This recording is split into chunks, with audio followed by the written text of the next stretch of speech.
Bonjour à toutes et bonjour à tous, bienvenue dans le 3e épisode de Rassemblement, le podcast consacré aux Avengers de Roger Stern, le scénariste qui a écrit le titre de 1982 à 1987 et lui a offert plusieurs de ses plus belles pages.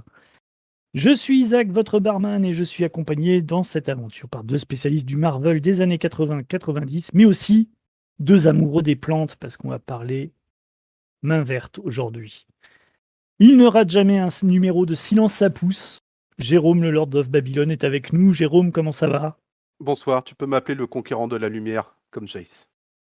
Voilà, et les monstres plantes. Et voilà. On aura des monstres plantes dans cette émission. Il tient le blog numéro 1 au monde sur Nicolas le jardinier, Ringside.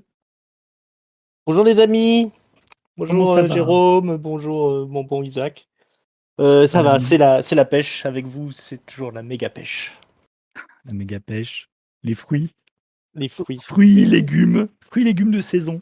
C'est ça, c'est la saison. Manger des pêches, Ouais, manger des voilà. abricots, Manger des Voilà. pommes. manger des pommes et des kiwis. Le premier podcast sur les comics complètement bio. C'est le Exactement. nôtre. Encycle Dans court. cette émission, nous allons aussi assister à l'arrivée d'un nouveau membre dans l'équipe des Avengers.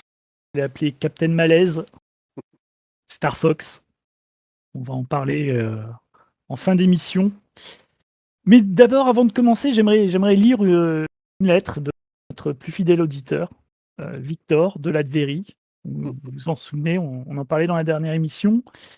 Il nous contacte et il a beaucoup aimé la deuxième émission aussi. Il a apprécié, alors il nous dit, j'ai apprécié l'hilarité générale qu'il a été rappelé que Hank Pym était le scientifique suprême. Vous savez, on avait bien ri. On avait bien ri. Nous savons tous qui est le véritable scientifique suprême, nous dit Victor, le véritable scientifique suprême de l'univers Marvel, et il ne parle pas aux fourmis. Car certes, Henry Pym a créé un robot tueur, mais est-ce qu'il lui ressemble, ce robot tueur? Non. Restons sérieux. La science, ça ne sert pas à commander aux insectes. Elle sert à percer le secret des enfers et de l'âme humaine, à tutoyer les dieux et à réduire ensemble les vermines de... Tout le reste, c'est de la chaisse de boutin, comme on dit par chez nous. Donc voilà, il nous embrasse, il nous remercie pour cette émission. Merci. Merci Victor de Latverie. Merci Victor. Merci Victor. On espère que cette émission te plaira également. Donc on va parler de Avengers numéro 231 à 232 de mai à juin 1983, mise en vente en février et mars 1983. Les épisodes sont intitulés Up from the Depths et And Now Star Fox. Ils sont écrits par Roger Stern, dessinés par Al Milgrom, ancrés par Joe Sinnott et plein de gens qui sont venus donner un coup de main à la dernière minute. Mise en couleur de Christy Schill, éditeur Mark Grunwald, éditeur-in-chief Big Jim Shooter. Que s'est-il passé dans le monde en février et mars 83? Eh bien, février 83, découverte du VIH. Ouais. Ah, enfin une bonne nouvelle. Voilà. Extradition vers la France de Klaus Barbie. Oh. Meilleure nouvelle. Non, c'est l'inverse, Ringside. Pardon. On avait dit... Non, je suis pas nazi. Non. Mars 83, en parlant de nazis, Ronald Reagan déclare l'Union soviétique comme empire du mal. Ah. Et on découvre le moonwalk à la télévision. Vous savez, cette démarche qui permet d'échapper aux poursuites judiciaires par les parents des enfants que vous habitez chez vous. Enfin, tout ça, c'est sous réserve, quoi. Oui. Voilà. Naissance de Mélanie Laurent. Je ne sais pas pourquoi je l'ai noté, mais naissance de Mélanie Laurent. Mort de Hergé. Ça, je sais pourquoi je l'ai noté, parce que je m'en souviens. Le papa de Tintin. Hein, oui, le papa de les incultes qui nous écoutent. Pas les renseignements généraux. Voilà, non. L'autre Hergé. Sortie en France au cinéma de Rambo, Tootsie, Halloween 3, on en avait déjà parlé, ils étaient déjà sortis aux États-Unis. Sans retour de Walter Hill, et surtout Mortel Randonnée, que j'adore, de Claude Miller, avec Isabella Giannini, qui est magnifique dedans. Sorti aux US de Vidéodrome Cronenberg. Donc c'est le mois du rire, hein, aux US. Ouais, Il y a c'est clair. Vidéodrome, Outsiders, La valse des pantins. Bon, c'est drôle aussi, mais c'est dans un autre genre. Et Le sens de la vie des Monty Ça, c'est Python. mortel. Ah, voilà. Voilà. Est-ce qu'on peut dire que le film Joker a été complètement repompé sur la valse des pantins? Oh, bah s'il y Non, avait à que sur peine. la valse. À peine. Mais pas du tout. Juste un peu. Ouais, voilà. Mais c'est un hommage. C'est voilà. Oui. Voilà. Ouais. Un hommage pané. Lord of Babylon, Lord qui est Ouais. parmi nous, qui est le plus grand fan de. Je crois que t'aimes beaucoup Joker de Todd Ah, Phillips. écoute, mais ça a changé ma vie. Ouais, ça a changé. Ouais. Je crois que ça a même ensoleillé un peu tes journées avec tes collègues, non? Ah bah ah oui, non, mais C'était- c'est limite si j'ai pas dû remettre ma démission quand j'ai dû dire ce que j'en pensais. Hein. C'est Voilà, beau. tu vas nous parler des sorties de chez Marvel en même temps que Ouais. les 2 épisodes.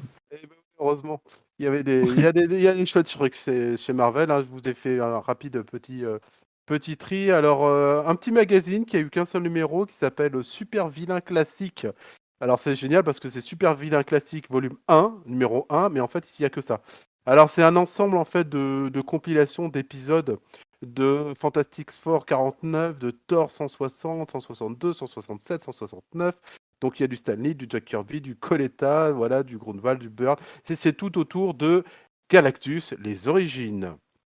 Donc voilà, c'était sorti donc en mars, mars 83. Nous avons aussi de la très important Iron Man numéro 170, qui est en fait sur la couverture an Iron Man you never seen before. Scénarisé par Dennis O'Neil et dessiné par Luke McDonnell. C'est l'épisode où Jim Rod devient Iron Man. Donc voilà, épisode grand moment grand moment, historique. épisode, voilà, grande période qui s'ouvre, et puis très important, influent, ayant des conséquences sur les épisodes qui nous concernent concernent. aujourd'hui. Ouais. Voilà, et même Mhm. pour les épisodes futurs. Ouais.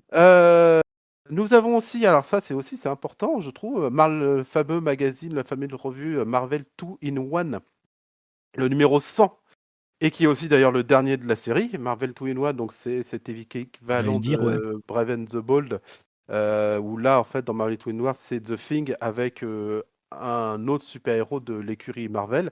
Et ici, Ah oui, le sang, c'est la chose et la chose. exactement, ici, c'est ça, c'est The Thing and Ben Grimm. Go, this is the end pour le dernier épisode, qui est quand même, bon, je vous passe un peu tout le résumé et tout ça, mais ça a l'air assez fort. Moi, je ne l'ai jamais lu. Et c'est donc écrit quand même par notre copain John Byrne, dessiné par Ron Winsold, ancré par Frank Giacosa et Kevin Zuban. Ouais, de mon Et souvenir, nous... c'était pas mal. Ouais, J'ai pas mais lu ça a depuis l'air longtemps, mais c'était pas mal. ça a l'air pas mal. Et c'est le dernier épisode de la série. Moi, j'aimais bien Marvel 2 in 1. Moi aussi, il y a Ouais. plein d'épisodes, vraiment, je trouve Plus que ça... Marvel Team Up avec Spider-Man, avec des... Ouais. Puis la chose, quand même, c'était sa grande période, quoi. La chose, je la kiffe. Ouais. T'avais le projet Pegasus, notamment. Oui, projet notamment. Pegasus, ouais. Ah ouais, C'est la exactement. saga de la couronne de serpent aussi qui était top. Ouais. C'était chouette. Des bons... De Mark Grunwald, Tiens, notre éditeur préféré. en parlant justement donc de Marvel Team Up, donc le copain araignée, le copain tisseur Spider-Man, donc on a The Amazing Spider-Man, les épisodes 240, 241, scénarisé par notre copain aussi Roger Stern, dessiné par John Romita Jr. Moi, c'est 2 épisodes que j'aime beaucoup, qui m'ont toujours marqué. C'est le retour du vautour, qui essaie de se venger de son ancien partenaire qu'il a bien flouté à l'époque. Et il y a tout un mélange avec aussi Tante May toujours, avec le compagnon de Tante May à ce moment-là.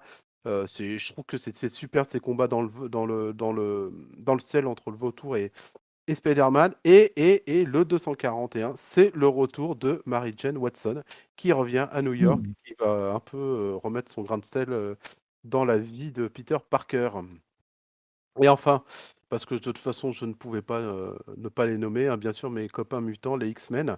On a le numéro 170, dessiné par Paul Smith et écrit par Chris Claremont. C'est simple, hein, c'est Tornade contre Callisto pour la place de chef des Morlocks. Épisode super bien, bien fort, bien mortel, avec un combat au couteau qui laisse des traces. Callisto s'en souviendra. Voilà à peu près pour chez Marvel pour cette petite période, hein, j'en oublie plein. J'aurais pu citer très rapidement Daredevil par Dennis O'Neil et Klaus Johnson au dessin. Bonne période qu'on pourrait dire d'intérim entre deux périodes de Miller, mais c'est de l'intérim on aimerait en voir souvent. Ouais. Qu'est-ce que c'était bien la Marvel à l'époque? Ouais. Hein? Bon, après, je t'ai fait une Franchement. sélection, hein, parce que Je rajoute même le graphic novel Star Slammers de Walter Simonson je l'ai pas qui trouvé. sortait, qui est sorti, je crois, le mois de mars et qui est vachement bien. Qui est en fait, au départ, qui est le comics qu'il a fait de fin d'études, en fait, Star Slammers. Et puis, il l'a remanié des années plus tard en graphic novel. Mais c'est vachement bien, c'est un space opéra par Walt Simonson. Il a continué des années après, je crois, chez Bravura Malibu. Et il y a eu une compilation qui réédite tout ça chez IDW il y a quelques années. Donc voilà. On va parler de la concurrence DC Comics, qui n'est pas en reste. C'est très bien chez Marvel, mais c'est pas mal non plus chez DC. Donc, comme d'hab, je commence par All Star Squadron. Je vous donne un peu des nouvelles de mon titre préféré chez DC, qui était All Star Squadron. 21-22, c'est le début de la saga d'Ultra Humanité, avec le début de Cyclotron. Alors, Cyclotron, c'est le méchant qui va donner des pouvoirs à Atom. Voilà, du Golden Age. Et c'est le début d'une saga qui est mortelle, dessinée par Jerry Ordway. Ouais. On en reparlera dans les prochains numéros, puisque la progression et le final va amener une nouvelle équipe qui s'appelle Infinity Incorporated. Détective Comics 526 de Jerry Conway et Don Newton, tous mes ennemis contre moi, et tous les ennemis de Batman, tous les méchants de Batman se mettent contre Batman. Ils sont dirigés, je crois que c'est Killer Croc qui a l'initiative. À l'époque, Killer Croc a un cerveau. Et c'est surtout, je crois que c'est la première fois que Jason Todd sort en costume. Il n'y a pas encore le costume de Robin, mais voilà, donc il y a Robin, le vrai Robin, Dick Grayson, et t'as Batgirl, et t'as Jason Todd, et Batman, et c'est un gros épisode. Je crois qu'il fait 60 pages. Enfin, c'est pas mal du tout. C'est pour fester le 526e épisode. 526e épisode. Je sais plus ce que c'était comme 83. Je sais plus ce qu'il fêtait, mais en tout cas, c'est le dernier épisode de Jerry Conway. Après, il part et il laisse sa place à Doug Munch. Il y avait une série qui a duré 2 numéros qui s'appelle Masterworks Series of Great Comic Book Artists, Frank Frazetta, qui réimprimait les numéros de Shining Knight dessinés par Frank Frazetta, donc quelques-uns des épisodes qu'il avait dessinés pour DC au début de sa carrière, qui est pas mal. Je les ai, c'est du Frazetta des débuts, mais voilà, c'est du beau Golden Age. Action Comics 544, on a les nouveaux looks de Brainiac et Lex Luthor, donc designés par George Perez et Ed Hannigan, dans un numéro d'où Cary Betts et Kurt Swan d'un côté, Marv Wolfman et Ken de l'autre. Voilà, donc c'était le revamp des deux plus gros ennemis de Superman. Le look de Brainiac, moi je le trouve mortel. C'est le look robotique argenté. Ouais, de squelette. Terminator, Ouais, c'est le meilleur look, je pense. Ouais, Ed Hannigan qu'il avait avec son vaisseau en tête de mort qui était superbe. Je comprends pas pourquoi est-ce qu'on garde pas ce look. Ça, Ouais. On préfère le vert. On préfère code couleur. le chauve vert avec des boutons sur le front, ce qui permet de dessiner 2 fois Lex Luthor et de changer la couleur. Voilà. Lex Luthor, par contre, il a sa belle armure verte. Ah oui. Qui a fait de très beaux jouets et que j'aime bien aussi, qui est un peu hors sujet dans le post-crisis. mais qui est un point, notamment un point d'intrigue de Infinite Crisis, pour ceux qui se souviennent de Infinite Crisis. Legion of Super Heroes 300, alors ça c'est sympa, c'est un numéro anniversaire où Paul Levitz essaye de raccrocher tous les wagons, de raccrocher tous les wagons de toutes les histoires alternatives de la Légion, de tous les futurs alternatives. C'est un gros épisode, un épisode double, et on voit en fait des épisodes qui ne peuvent pas se passer en fait dans le futur de la Légion, mais qui ont été teasés dans des aventures des années 60. Donc on s'aperçoit en fait que tous les futures aventures en fait qui ont été qui ne sont plus cohérentes avec ce qui se passe dans la Légion, en fait ce sont des rêves du frère de Férolade qui a accès à des dimensions parallèles via ses rêves. C'est une belle histoire avec plein de dessinateurs invités. Il y a Kurt Swan, il y a Giffen forcément. Voilà, je crois qu'il y a Mike Grell qui vient faire un tour. Enfin bon, c'est un chouette épisode. Et puis, juste pour la petite anecdote, Omega Man numéro 3 sort avec la première apparition de Lobo. Lobo. Le look de biker, comme on va le connaître plus tard. Il était frisé à l'époque. Ouais, il avait une espèce de permanente et il avait un costume orange. Alors pour Lobo, c'est un personnage qui était très populaire dans les années 90-2000. Ouais. C'était le Deadpool des années 90. Voilà. Ouais, voilà. Le motard de l'espace. Le motard de l'espace, voilà. Il était extrême. Ouais. Il était rigolo. Violent. Lobo. Ouais, rigolo. Ouais. C'est rigolo. Ouais. Ils l'ont surexploité, mais. Ouais. Il y avait un très bon épisode, c'est Lobo at the Comic Convention. Il fait un massacre à la convention de San Diego parce qu'il veut un numéro 75 emballé de la mort de Superman. N'importe quoi, mais. Moi, je l'avais découvert en France quand je crois que c'était Semic à l'époque avait édité un one-shot The Mask Lobo. Ah oui. Et pour profiter de la sortie du film, enfin le succès de The Mask, et c'est là que j'ai découvert Lobo. Et je suis, The Mask, c'était le Deadpool de 1995. voilà. Les plus jeunes. Voilà. Chez les indés, plein de bonnes choses. John Sable, numéro 1 de Mike Grell. John Sable, c'est un mercenaire qui, dans son temps libre, écrit des livres pour enfants. C'est super. Il porte aussi une perruque. C'est vrai, oui, pour une fausse moustache. Il est habilement grimé. Ouais, mais c'est une excellente série, ça. Excellente série, ouais. Ouais.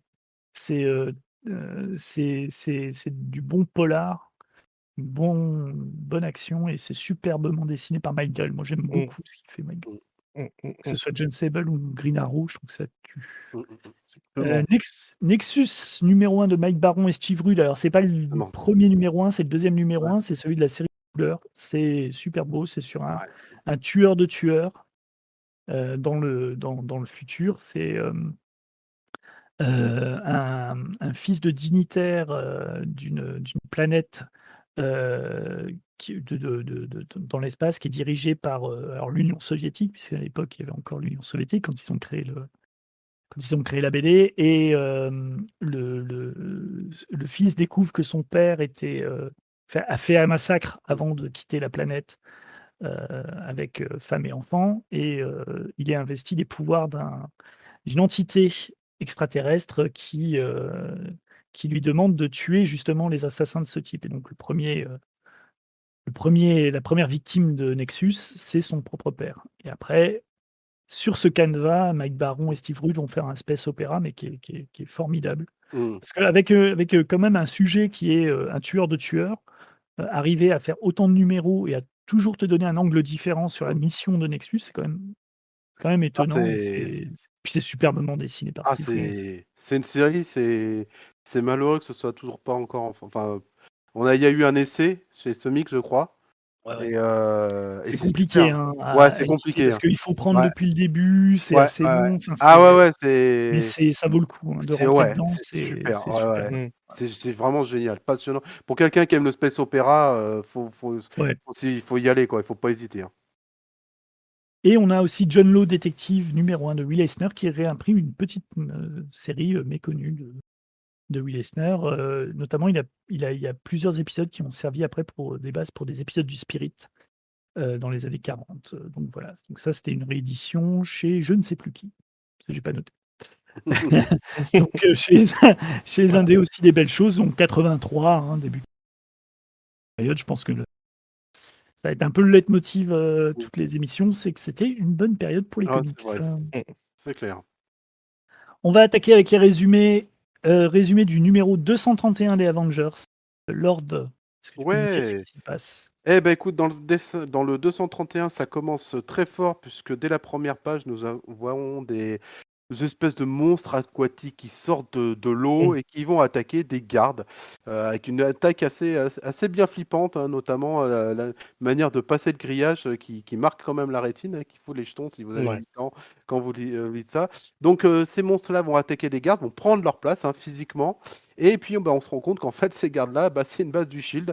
Donc tous ces monstres aquatiques viennent de prendre le contrôle d'une base du Shield au moment où Nick Fury arrive avec rien plus ni moins que Richard Nixon. Et donc les prennent en otage. Ronald Reagan. Pourquoi j'ai mis Richard Nixon, moi? J'ai écrit Nixon comme un con. Ronald Reagan, bien sûr. Autant pour moi, je vais virer. Mais C'est c'est pas. l'autre. Ouais, voilà, c'est l'autre coup. Bon, on remplace un taré par un autre. Mais voilà, donc ouais, Reagan. Et donc les tiennent en otage. Pendant ce temps, on va continuer dans la gaudriole, puisque on voit une cérémonie d'enterrement pour Jocasta, qui est morte, qui est morte un peu avant, en sauvant les Avengers de Ultron. C'est l'occasion de revoir plein d'autres Vengeurs qui étaient un peu partis. On voit le Fauve, Wonder Man, la Sorcière Rouge et Vision. On enchaîne encore cette fois dans la bonne humeur parce que là, après on a une réunion des Vengeurs avec Iron Man qui va appeler pendant la réunion pour lui dire qu'il se casse de l'équipe. Donc très sympa, hein, très respectueux. Hein. À notre époque, il leur a envoyé un texto.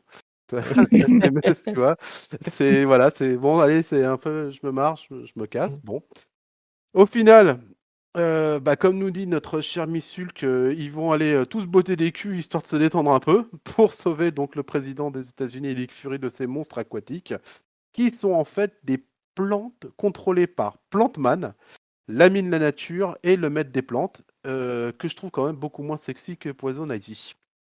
On assiste donc dans l'épisode à un sauvetage, et là c'est assez mortel, un sauvetage en règle, dans les règles de l'art des Vengeurs. Hein, ils assurent du feu de Dieu dans cette équipe. Hein, il n'y en a pas un qui fait une connerie, quoique. Mais bon, c'est quand même assez incroyable, et ils vont même jusqu'à se faire aider par Star Fox, qui débarque tranquille à la fin de l'épisode et qui leur annonce tout simplement qu'il veut rejoindre l'équipe des Avengers. On en arrive là et on enchaîne directement à ce moment-là sur l'épisode 232. Et oui. Oui, arrivée de Star Fox, donc qui tient la vedette du 232. Est-ce que tu peux nous en dire plus, Ringside? Je vais essayer.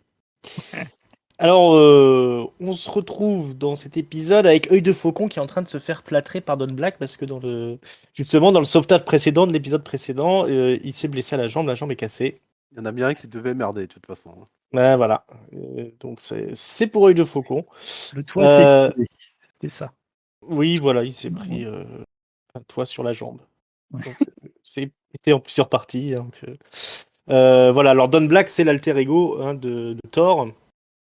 Et donc, les autres, la plupart des Avengers sont pas au courant de la double identité de Thor. Donc, la Guêpe va tenir un petit conciliabule un peu secret avec Captain America également, qui est aussi dans la confidence. Bon, elle fait part un petit peu de ses doutes. Est-ce qu'elle doit se retirer de la direction des Vengeurs, etc. Thor a l'air assez chaud hein, pour prendre la place, mais finalement, avec Captain America, il concède quand même qu'elle fait du bon boulot. La Guêpe explique qu'elle a une grande idée. Elle va faire de Star Fox un nouveau Avenger in training, un Vengeur en formation, si vous préférez, pour remplacer donc Œil de Faucon qui est blessé. Iron Man est parti, il est remplacé par Captain Marvel. Hein. Alors du coup, on va annoncer la nouvelle à Eros, à Star Fox. Et d'ailleurs, là, on lui demande de prendre le pseudo de Star Fox. Parce qu'un super-héros qui s'appelle Eros, c'est pas... Le président n'approuve pas. Ouais. Il y a déjà Eros Ramazzotti en plus. Ouais, déjà. Voilà, ça fait mauvais genre. Donc, Star Fox fait un peu de charme un peu à tout le monde, hein, en particulier aux gonzesses. Œil de Faucon est pas content, il veut pas céder sa place, il dit moi je suis pas hors circuit, il essaye de se lever, il n'y arrive pas. Donc voilà, il est bien obligé d'admettre qu'il ne pourra pas participer à l'action. Et puis tout de suite, pour prouver un petit peu sa valeur, pour le tester, on envoie Star Fox en mission à la poursuite de l'Homme-Plante qui est toujours en fuite. Il est accompagné de Miss Marvel et Thor. Ils vont rejoindre un navire de guerre qui du coup se fait attaquer par une espèce d'algue géante. Hein, l'Homme-Plante essaie de courir sa fuite. Pendant ce temps, la Guêpe et Captain America décident de rendre visite à Tony Stark parce que ça fait quand même un bon moment qu'ils l'ont pas vu. C'est Tony Stark, le moment malaise de l'épisode. c'est ça. Tony Stark qui est en train de réparer sa télécommande en prenant l'apéro du petit-déj. Encore, il jure contre la porte hein, quand ça sonne. Il dit qui c'est qui m'emmerde là, c'est pas possible. Alors là, il se rend compte que c'est Captain America et la Guêpe. Une activité du plus grand importance. Je vais faire de cette télécommande un objet universel. Donc, on est bien obligé de s'expliquer devant Captain America et la Guêpe. Il explique qu'il a décidé de prendre sa retraite, hein, tout simplement. Captain America se rend vite compte que Tony est complètement bourré. D'ailleurs, il finit par s'énerver, il les engueule, mais heureusement, il y a Iron Man qui débarque. Donc, Jim Rhodes hein, est caché sous l'armure. Voilà, il explique aux Vengeurs que effectivement, il les a appelés pour donner sa démission parce qu'il reprend donc l'armure d'Iron Man, hein, il remplace Tony, mais il se sent pas prêt à rejoindre les Vengeurs puisqu'il est nouveau hein, dans le business des super-héros. Voilà, les Captain America et la Guêpe sont un peu déconfits, préfèrent s'en aller, tout en se faisant insulter par Tony Stark qui menace de se faire dessus. Pendant ce temps, Star Fox, Thor et Captain Marvel se dépêtrent assez facilement des attaques de l'Homme-Plante. Et on retourne à New York. L'Homme-Plante va être évacué de son vaisseau grâce à un système de capsule qui s'en va vers l'espace. On y reviendra juste après. D'abord, on retourne à New York où Miss Hulk a raccompagné Œil de Faucon chez lui. Elle lui propose de lui tenir compagnie, un petit peu la coquine, mais Clint Barton n'en a rien à foutre, hein, il assomme de dégager, il est énervé, il est pas content, il est ronchon, et il va prendre contact avec son actuel employeur, Cross Technology, pour qu'il assure la sécurité. Visiblement, il a un plan, mais nous n'en saurons pas plus. Donc, comme je vous ai dit, l'homme-plante est en fuite dans une capsule qui est en route vers l'espace.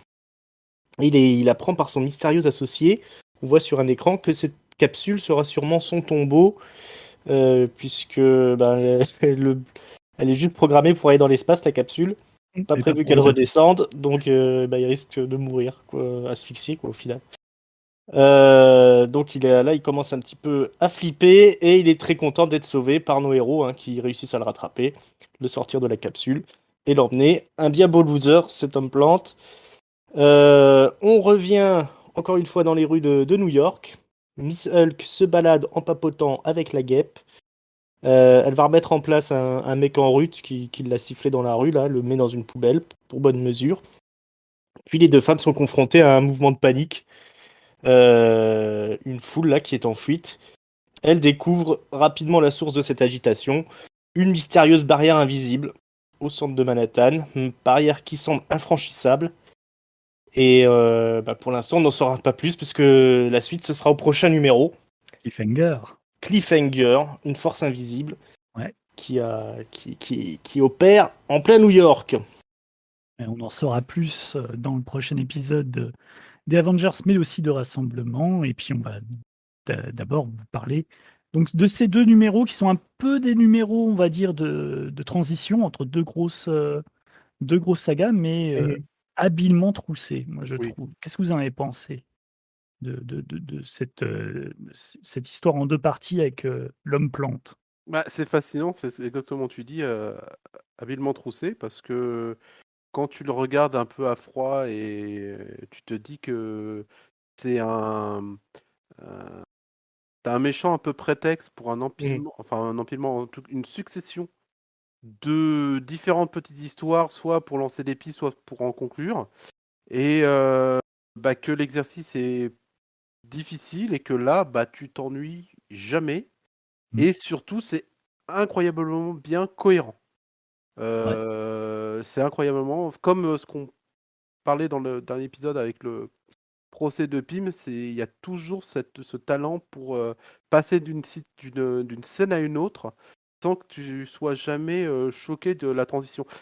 Visuellement, par exemple, pour donner un exemple de la sensation que ça me procure quand tu lis un épisode comme ça, c'est exactement les transitions visuelles que tu as dans Star Wars, avec cette espèce de fondu entre deux scènes, tu vois, l'écran Ouais. qui se coupe par la diagonale, tout en glissant un peu. C'est exactement la même sensation que j'ai quand je lis les Vengeurs de Stern, et en tout cas ces épisodes-là, avec ces transitions, mais qui coulent tout naturellement et que tu passes de l'un à l'autre sans jamais.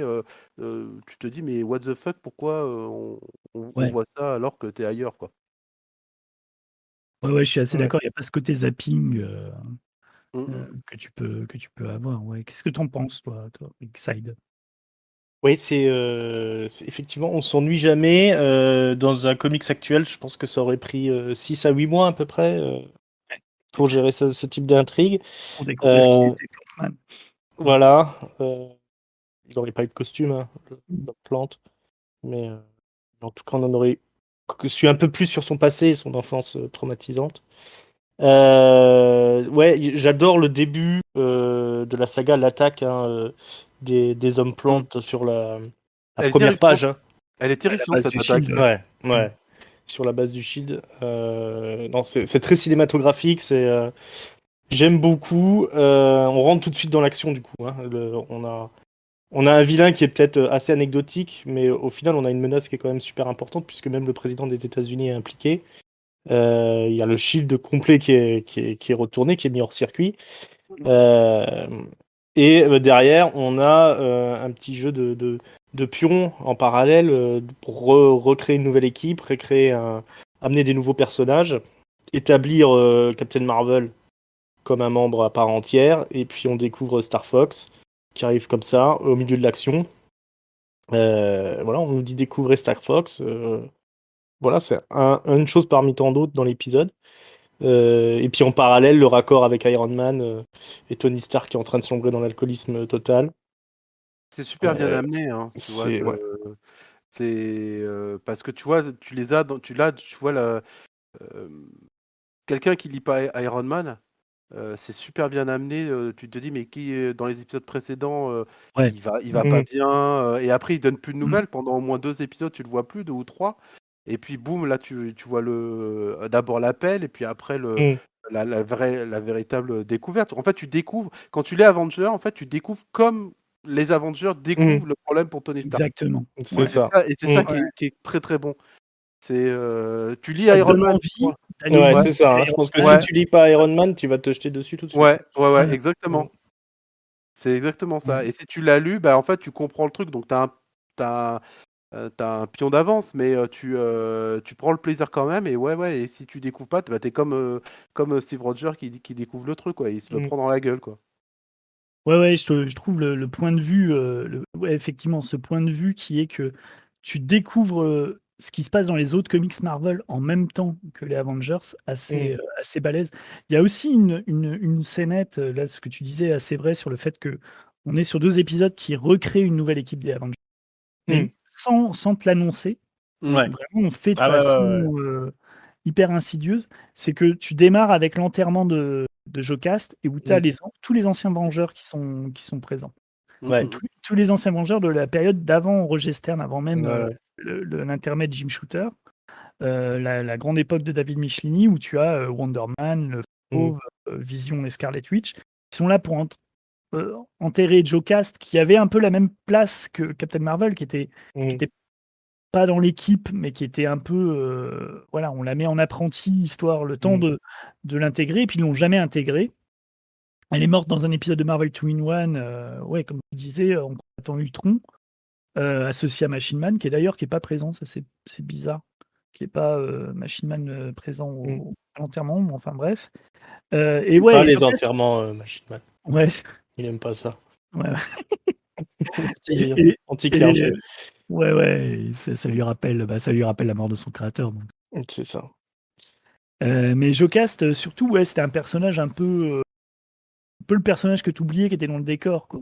Mm. Et Roger Stern lui donne quand même une petite scène, tu vois, il a le temps de prendre toute une page pour en parler, et il en parle par le biais en fait des réactions des Avengers. Mm. Ça, c'est intéressant. C'est-à-dire que tu as, voilà, en vraiment très peu de place, hein, une page, Mm. il te montre en fait le choc que ça a été pour les Vengeurs, et c'est un choc qui reste quelque part parce que ça donne l'impulsion en fait de recréer là l'équipe, et surtout d'intégrer les nouveaux et de Mm. les intégrer dans un programme qui est peut-être plus prévenant pour les nouveaux membres que ne l'étaient les Vengeurs au moment où Jocasta faisait partie, quoi, parce que c'était quasiment un meuble, hein, Mm. dans les épisodes de Micheline. Et quand elle part de l'équipe dans le premier épisode que fait Shooter dans son court run, c'est genre elle passe par la fenêtre, personne n'a remarqué qu'elle était partie, quoi. Non mais Ouais. je déconne pas, hein, c'est ce qui se passe. Et voilà. Et je trouve que c'est ouais, voilà, je trouve que la scène fait ensuite écho à ce que raconte la guêpe quand elle dit voilà, on est en rate de membres dans l'épisode suivant, et où tu as pareil, en une page, elle t'explique voilà, Iron Man a annoncé qu'il partait, Hercule, on ne sait pas où il est, Wonder Man, il est parti sur la côte ouest, le Fauve, il est avec les défenseurs, et Vision et la sorcière rouge, ils ont décidé de raccrocher. Donc c'est hyper habile, je trouve, c'est hyper fluide dans la façon de te faire évoluer l'équipe sans annoncer avec un grand battage. Attention, une nouvelle équipe de Vengeurs. Tout se fait de façon hyper fluide et dans l'action. Et ouais, l'arrivée de Star Fox, c'est pareil, qui lui a été un peu imposé parce que c'est Mark Grunwald qui a demandé à Stern de l'intégrer dans l'équipe parce qu'il voulait un personnage relié à Thanos. C'est-à-dire pour donner un côté cosmique à l'équipe. Et Stern, il s'en tire, mais voilà, du feu de Dieu, quoi. Et c'est marrant, hein, oh pardon, vas-y, excuse-moi. Non, je disais, on est intégré dans l'univers Marvel, Ouais. des ramifications sur un peu toutes les séries, sans que ça perturbe leur intrigue entre elles. On n'est pas sur un crossover qui bouffe un peu toutes les séries, mais simplement il y a des rappels d'un peu tout ce qui se passe un peu partout, et du coup on se sent vraiment dans un univers qui est réel, hein. Et puis j'adore le fait que à peine c'est terminé, on part sur autre chose. Ouais. Et on a aussi ce mystérieux acolyte de l'homme plante là qui reste aussi dans l'ombre. Mais Voilà, ça tisse des trucs. L'homme plante, c'est ce que tu disais, c'est que effectivement, on s'en moque là depuis le début, mais la menace, elle est impressionnante, quoi, parce qu'il arrive quand même à bouffer tout le shield avec des doubles. Ça annonce en plus un peu ce qu'ils vont faire des années plus tard avec Nick Fury contre le shield. Le shield est investi par des doubles des doubles maléfiques, quoi. On est vraiment dans l'invasion des profanateurs de sépulture. On est dans un côté un petit peu la Carpenter. Moi, je trouve ça cool. Exactement. Et l'homme plante, c'est pourtant un vilain. Effectivement, c'est un vilain pourri, hein. On rappelle quand même. Première apparition, alors j'ai vu Strange Tales de 1963, c'est un ennemi de la torche. Alors je vous rappelle les débuts de l'homme plante. En fait, c'est le jardinier du père de la copine de l'homme torche, de la torche humaine. Et ce qu'il y a, c'est que en fait, il devient super vilain parce qu'il se fait virer de son poste. Il bosse pas assez. En fait, il bosse toute la journée sur son invention qui lui permet de contrôler les plantes. Voilà, c'est ça le. Et on l'a vu après bosser pour Nefaria avec d'autres vilains de seconde zone, moi que j'aime bien. Porc épic, l'épouvantail, l'anguille, moi je trouvais ça cool, hein, quand ils combattaient les X-Men. Ils sont aussi dans les épisodes de Captain America de Steven Gellhart. Moi j'ai toujours bien aimé l'homme plante, surtout quand il avait un costume. J'aime pas trop son costume là. J'aime bien le costume qu'il avait dans les années 70 là, où il avait un costume tout intégral, un peu comme un méchant rôdeur ou un méchant spaceman, quoi. Il avait et puis le fait de contrôler les plantes, c'est pas un pouvoir minable, hein, parce que il crée quand même une espèce de kaiju là qui attaque les Vengeurs dans le premier épisode et qui met hors d'état de nuire Œil de Faucon.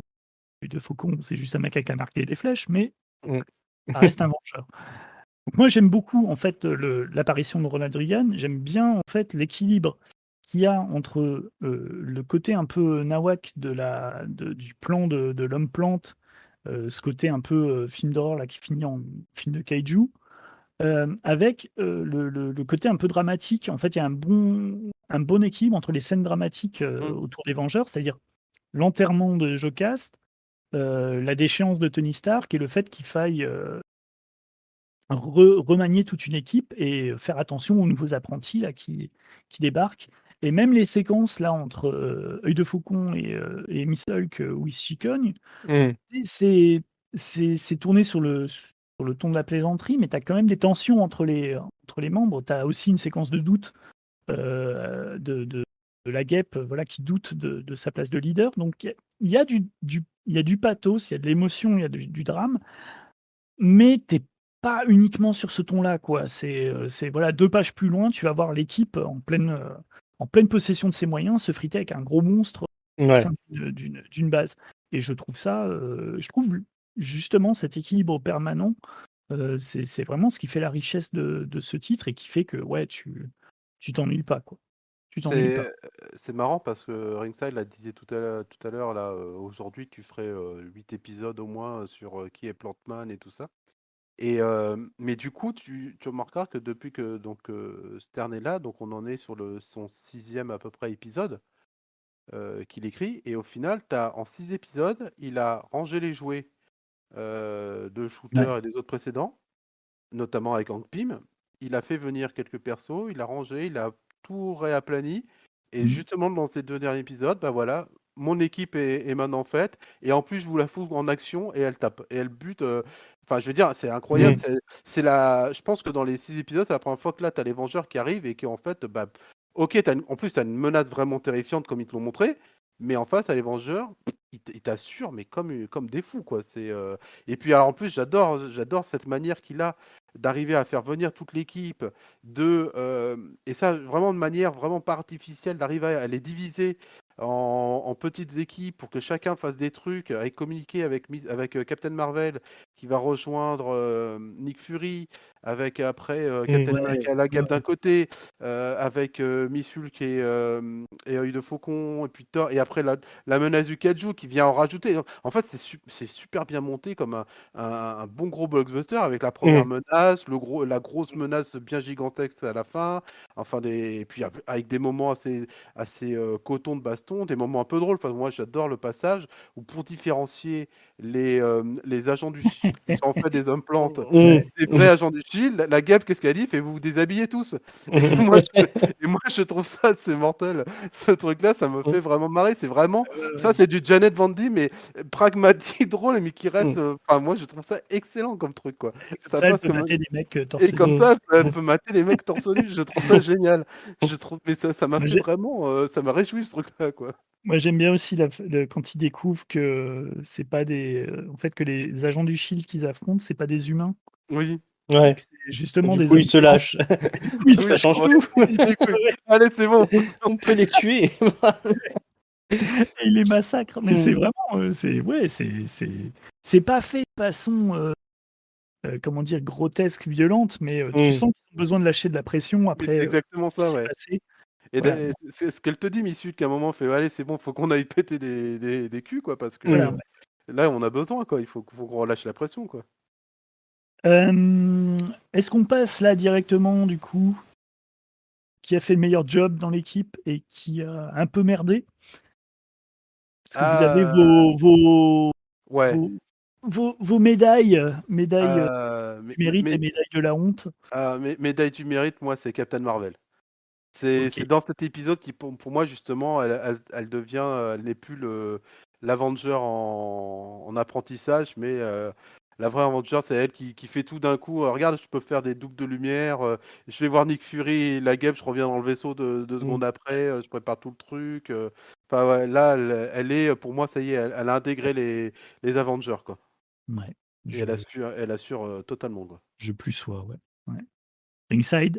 Est-ce que- J'ai envie de donner la médaille à Miss Hulk, tiens, qui avait été un peu ridicule dans les épisodes précédents, ouais. mais qui fait le coup de poing, enfin qui joue la powerhouse là dans l'émission. qui a le moral, qui a la pêche, et puis qui met un mec dans une poubelle. Donc ça, c'est sympa. Et puis voilà, elle est là pour ses coéquipiers, elle va ramener Hawkeye chez lui. Mesdemoiselles, Euh, faites comme Missile quand on vous embête dans la rue. Voilà, le mec dans une poubelle. Voilà, donc je pense que voilà, elle tient d'un coup l'équipe, et puis on commence à avoir la Missile un peu moderne qu'on connaîtra un peu dans les années qui suivent et qu'on aime bien, et loin de celle qu'on a actuellement. Mais je vais pas commencer à critiquer ce qui se fait maintenant. Ouais. Mmh. Moi, je mettrais la médaille à Thor.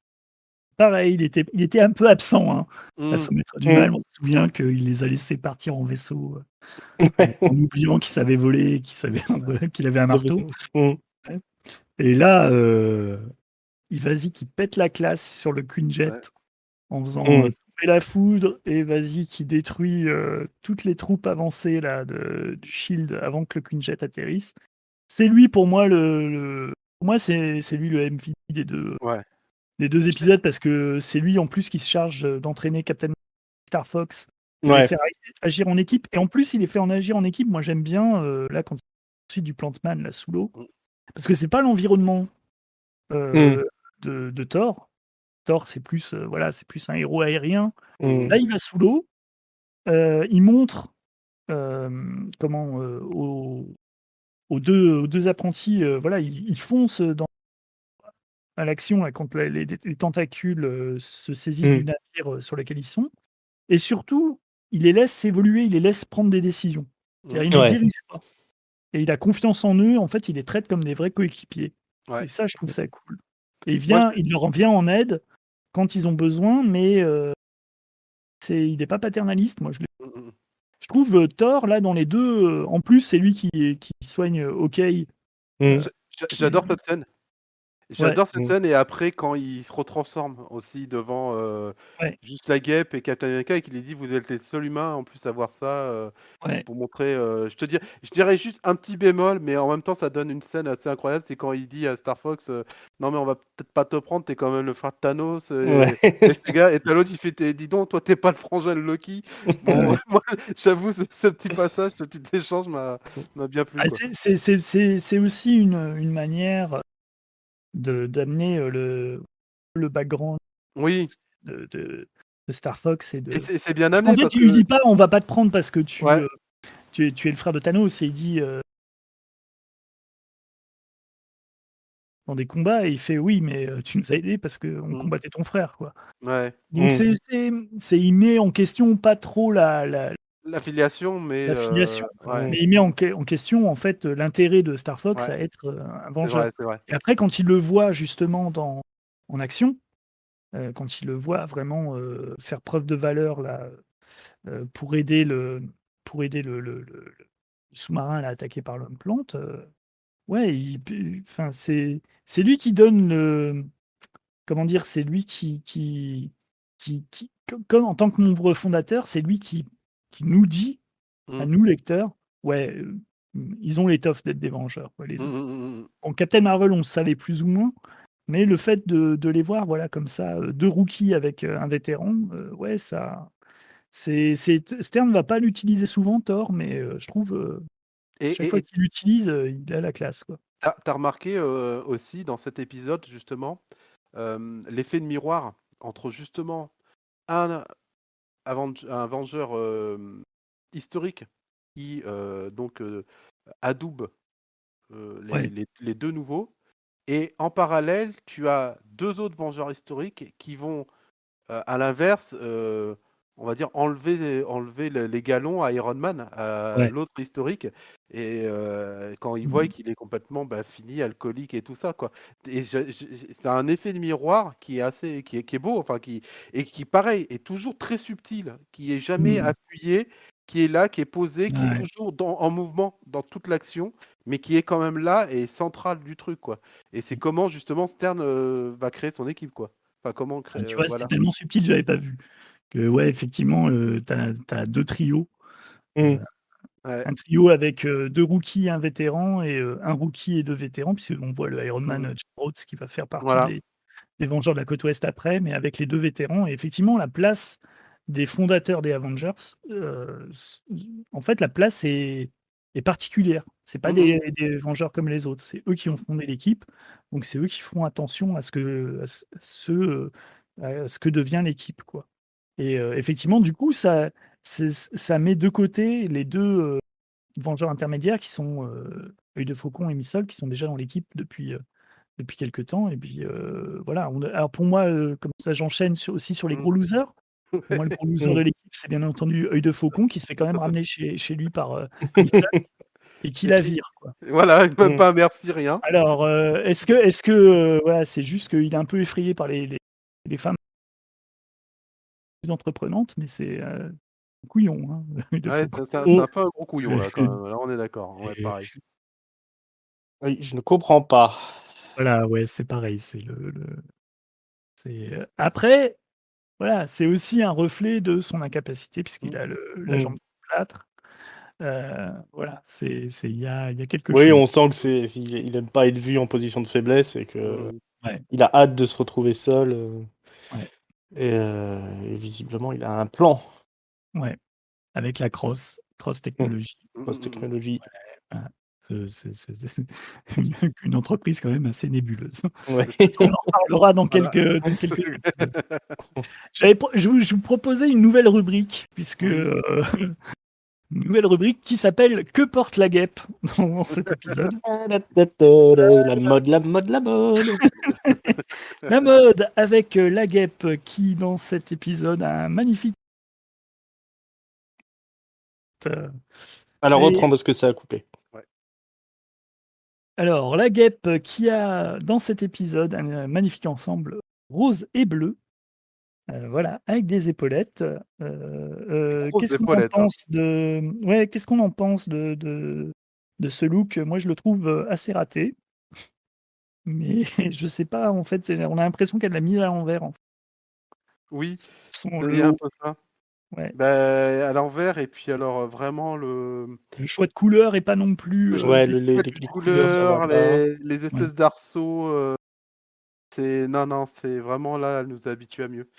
C'est pas top. Ouais. Ça tombe un peu sur les hanches, là, ça fait ça. Oui, Ça va pas. Ça ne met pas très en pas- valeur. ça fait met pas en valeur, ouais. Et sa coupe de cheveux est pas terrible non plus. Mm. Donc heureusement, elle va chez le coiffeur avant la fin de l'épisode. Oui, quand même. Ouais. Et elle retrouve un peu sa coupe de cheveux que j'aime bien, là, des classiques. Voilà. Mais voilà, donc On sent ouais, qu'elle a des soucis, quoi. Hein. ouais, c'est Faute de Jeannette goût, quoi. juste après le divorce, quoi. Mm. Ouais, c'est je Mais- me cherche. Voilà. Mais c'est pas pire que la chemise de Tony Stark. Qui est quand même. Surtout qu'on a l'impression qu'il la porte depuis longtemps. Oui, mais ça, je pense que va de toute réduire. façon, Tony Stark, il pue d'ici hein, dans les Mm. séquences. Hein. Ah, Il non, est non, pas c'est coiffé, Ouais, il est il est plus. un peu en sueur. Ouais, voilà, il est pas le Tony Stark des grandes heures. Mais bon, ça amène une saga si importante que. Voilà, on Oui. y parle. Mais moi, j'étais triste hein, quand je voyais ces épisodes. Ah oui, bah oui. D'autant que les Maintenant, on épisodes. en rigole hein, avec le temps, mais Ouais, sur le coup, c'était ouais. pas Mais, banal quand même. ouais. C'est déprimant même, hein, on peut le dire. Ouais. Parce que la déchéance va aller loin. Ouais, il va finir. Et puis cette coupe de cheveux là, c'est pas possible quoi. Ouais, voilà. Non, mais je trouve que c'est ce qu'on disait, c'est vraiment bien fait parce qu'on le voit du point de vue des Avengers. Quoi. C'est un peu plus grandiloquent que ce qu'on a dans. C'est peut-être un peu plus caricatural que ce qu'on a dans les épisodes de O'Neill. Oui. Où déjà le dessin est plus sombre.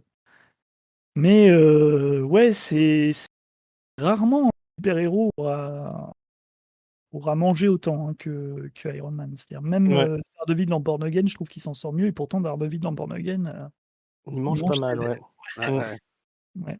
Bah, ce qui est fort là, c'est qu'en fait, il est Il abandonne. lui-même. C'est lui-même, il quoi. passe C'est pas. lui-même qui est. C'est pas une machination derrière qui le fait sombrer, non. Malheureusement, c'est l'alcoolisme et il sombre dans le truc, quoi. Et c'est d'autant plus triste d'un personnage qui a une fois. C'est ce que je trouve fort d'ailleurs, hein, c'est que il réussit à surmonter l'alcoolisme dans les épisodes de Letton et de Michelini. Michelini, ouais. Et puis ça continue, et puis il arrive et il dit bah non, cette fois on va vraiment le faire sombrer pour le coup, quoi. Et là, Ouais. je trouve ça Mm. fort, hein. C'est vraiment, tu te dis: Onel, «Ouais, il explique simplement que oui, c'est en fait, t'en guéris pas de l'alcoolisme. Mm. ouais, voilà, c'est quelque C'est chose qui c'est reste, voilà, ouais, c'est quelque chose qui reste et la rechute, c'est sévère. Ben, de toute façon, Mm. il a avoué, hein, qu'il avait écrit Oui, sur son expérience, quoi, Mm. exactement, ouais. Et ça se Bah, sent, ça hein, sent le. Ouais. ça Mm. ça ça sent et sent le c'est vécu. bien, voilà, et Mm. c'est jamais caricatural et c'est Voilà. super bien, Stern, tu vois que c'est pas son mmh. c'est pas quelque Ouais. chose qu'il connaît, mais voilà, il s'en Il a tire. vu des gens bourrés. Voilà, ouais, oui, ouais, tu as plus le point de vue extérieur, C'est ça, Mm. ouais, ouais, ouais, ouais, tout ouais, à fait, que le tout à fait. mais voilà. Mm. Et puis, ouais, que je suis comme vous, moi, les 3 dernières pages là de cliffhanger, où, voilà, tu viens à peine de sortir des épisodes avec, l'homme plante et boum, tu tombes dans un épisode de film catastrophe. Mmh, mmh, mmh. Ouais, quelque chose de très cinématographique. C'est vrai ce Oui, que tu notais, Mm. Lord. Ouais, ouais, on voit que c'est un maître de la narration qui connaît les genres, Ouais. Stern Et puis il y a le Milgram aussi, hein, finalement, parce que. et Al ah oui, Milgrom j'allais dire, se débrouille super bien. Ouais. Mise Alors, en page, vraiment, peut-être plus dans le premier épisode que dans le deuxième, ouais, mais non, mais c'est quand même. Je trouve que la gestion des cases et l'enchaînement mmh. ouais. de tous les événements, c'est quand même vachement bien géré. L'arrivée Hein. de Nick Fury là avec, tu as Mm. 3 cases pour montrer, l'hélico qui Ah, qui j'adore. Ouais. qui se pose et puis d'un coup tu as 2 grandes cases où, tu vois les gardes à vous et poum, la case Il en d'après, Mm. ils les tiennent en joue, Nick Fury Ouais, et ouais. Ouais. Ronald Reagan et c'est, ouais, c'est hyper efficace, quoi. Il est Mm. Tu super pas besoin efficace. de plus, hein. Non, non. C'est Il est super efficace sur la manière justement et bah, ça participe à la fluidité de la lecture, mais de poser l'ambiance très rapidement. En Mm. une case, une page ou 2 et tu commences avec 3 cases, où c'est l'invasion des profanateurs Ouais. pour passer après, sur un truc, ouais, ambiance cimetière, triste, enfin le drama, pour arriver après justement avec, bah, de l'espionnage quoi. C'est du James Bond Mm. quoi, à ce moment-là quoi. ouais. C'est, et il a voilà, une capacité à poser l'ambiance en 2 cases, c'est bon, tu es dedans quoi. Moi, la séquence avec, je reviens sur, mais la séquence Thor là sur le Quinjet, Ouais. c'est une case verticale et ton Mm. œil, directement, il voit en fait, tu as Thor qui lève le marteau. Deuxième case, Thor qui baisse le marteau et qui lance un éclair sur les troupes, l'éclair qui Mm. tombe, et ensuite Thor qui fonce, en fait, qui saute du Quinjet Mm. aux, aux agents, faux agents du Shield. Ouais, la page, elle claque, quoi. Et puis tout le Mmh reste mh. de la baston après est super. Donc, Ouais, ouais, toute la clairement, séquence de sauvetage, là, elle est. Mmh. ouais, ouais, c'est petits oignons. Mm. Mm. Joe Sinnott, à l'ancrage, on n'en avait pas parlé la dernière fois, on n'avait pas eu le temps. Je vous fais vraiment très rapide, hein, sa bio parce que voilà, c'est quand même lui aussi qui Mmh. apporte beaucoup au dessin Mm. d'Almigrom là dans ces épisodes et je trouve que c'est très éclatant dans cet épisode là justement d'invasion de la base du Shield, que l'ancrage de Joe Sinnott qui est vraiment connu comme un embellisseur.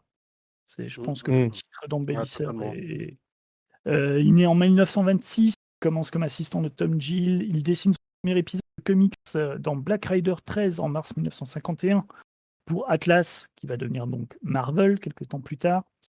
Il fera toute sa carrière quasiment chez, Peter, chez Marvel, à part peut-être au tournant des années 60 parce que les affaires, tournent un peu au vinaigre, pour, Atlas à l'époque et puis, une fois que Stan Lee et Jack Kirby ont lancé les Fantastic Four et les autres super-héros, ben, tout va mieux. Donc, Sinnott arrive, il ancre notamment la première apparition du Docteur Fataliste dans Fantastic Four numéro 5. Il ancre aussi la première apparition de Thor et les premiers épisodes de Thor, magnifiques. Il aurait dû rester sur Fantastic Four et puis, finalement, il était pris sur un autre, projet, qui lui prenait pas mal de temps. C'était, je crois, une illustration de la vie du pape, pour un autre éditeur et il revient au Fantastic Four numéro 44 avec l'arrivée des Inhumains, début de période, voilà, cosmique des 4 Fantastiques, Galactus, le Silver Surfer, la C'est la Panthère grande Noire, période quoi, lui. c'est Mm. Ouais, Ouais, ouais. voilà et c'est la grande période aussi parce que, voilà, il magnifie les mmh, Jack Kirby. Et pour moi, il donne la forme visuelle de ce qu'est l'univers Marvel. C'est-à-dire que Mm. si tu imagines de vivre dans l'univers Marvel, Les buildings sont ancrés par Joe Sinnott, les gens. Ouais. La Sinnott, chose, c'est pour étant- moi, la chose, c'est Voilà, celle de ouais, Joe Sinnott, tout à ouais. fait. Mm. Il ancre toutes les séries les plus importantes de l'éditeur, surtout les 4 Fantastiques. C'est-à-dire, les dessinateurs passent, Joe Sinnott reste, Mm. et les 4 Fantastiques restent les mêmes, grâce à Joe Sinnott. Même quand c'est Bill Sienkiewicz. Il part uniquement quand John Byrne décide de reprendre toute la série et l'ancrage, et c'est là qu'il arrive sur les Avengers.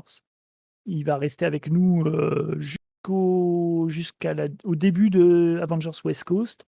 Ensuite, il reste sur Avengers West Coast et puis il reprendra les Fantastic Four quand Keith Pollard les dessinera pour Steven Gellhart. Mm. Il quitte Marvel en 91 pour ancrer uniquement le strip de presse de Spider-Man, et il va rester sur ce poste jusqu'en 2019. Et il décide de prendre sa retraite en 2019. Alors, on rappelle qu'il est né en 56. Ouais, voilà. Et il meurt un C'est-à-dire an plus qu'il tard. a- Ah, Voilà, donc bon. voilà, une vie bien remplie, une vie de service de Marvel. Un mec pour moi, qui a conçu notre imaginaire, hein. Ouais, ouais. Mm. Et ça fait partie voilà, des piliers de Marvel. Et voilà, le boulot qu'il fait sur, moi je le trouve impeccable, impeccable, parce qu'il a complètement compris les dessins de Al Milgrom. Mm. Il est clairement montré comme le mec enfin, il est clairement cité dans les crédits comme le mec qui finit Ouais, les, il finit les dessins. les dessins, et c'est ouais, tu vois le Captain America hyper bondissant là, quoi. Mm. Photo là, tu sens le poids de Sinnott dessus, tu sens, je sais pas, il y a quelque chose entre, il arrive bien à faire les formes métalliques, il arrive bien à donner du brilles au costume, il arrive bien. Les personnages sont souriants, même quand c'est dramatique, tu vois, t'es pas déprimé. Moi, merci Joe Sinnott. Ouais, ouais, totalement. Mm. C'est On n'a pas bien parlé fait. des gros losers, on a tous été d'accord pour dire que c'était OK. Ouais, Oui. ah, Ouais. totalement. Alors, ou Iron Man, hein, si Oui, voilà. Ouais. Ouais, c'est au mais choix, OK quoi. quand même. Ouais, Ouais. quand même se blesser. En parlant de gros losers, on va passer à la Star deuxième Fox. partie, à Star Fox. Star Fox, et comme il n'y a pas grand-chose à en dire, parce que je vais pas m'appesantir sur la bio de Star Fox, mais on va parler des recrues des Avengers qu'on déteste le plus pour faire un peu de mauvais esprit, hein, en fin d'émission. Ouais, oui. C'est positif. Donc, Star Fox, première apparition en même temps que son frangin Thanos dans Iron Man 13, écrit et dessiné par Jim Starlin avec donc des dialogues de Mike Friedrich. Il fera second rôle un peu dans toute la grande saga Captain Marvel et Avengers contre Thanos, la première attaque de Thanos quand il veut récupérer le cube cosmique. Il fera aussi quelques apparitions dans la série Marvel. Il fera une apparition forcément dans le graphique de Captain Marvel. C'est là où Marvel lui dit, écoute, mec, si tu veux, ma copine elle est open après que après que le cancer aura raison. Ce qui est une scène assez bizarre, hein, mais bon, voilà, je C'est pense que l'écrit. ça se lit dans certaines Mm. communautés. Mais voilà, donc ouais, c'est un éternel. C'est quelqu'un qui a un pouvoir assez bizarre, hein, je l'ai Attends, tu coupes Marvel encore. Universe, Ouais, ouais, Ah. ça recoupe encore. ça coupe ça a Ouais. coupé quand Bah, ça coupe un peu tout le temps, comme ça. ça fait chier, putain. Je suis sûr que c'est ce truc, franchement. Tu m'entends là? Ouais, on t'entend, mais bon, des fois, quand tu parles un peu trop longtemps, ça Ouais, c'est coupe, vraiment quoi. étrange, quoi. Mm. C'est assez aléatoire. Là comme Mais ça. vas-y, reprends, et puis... Ouais.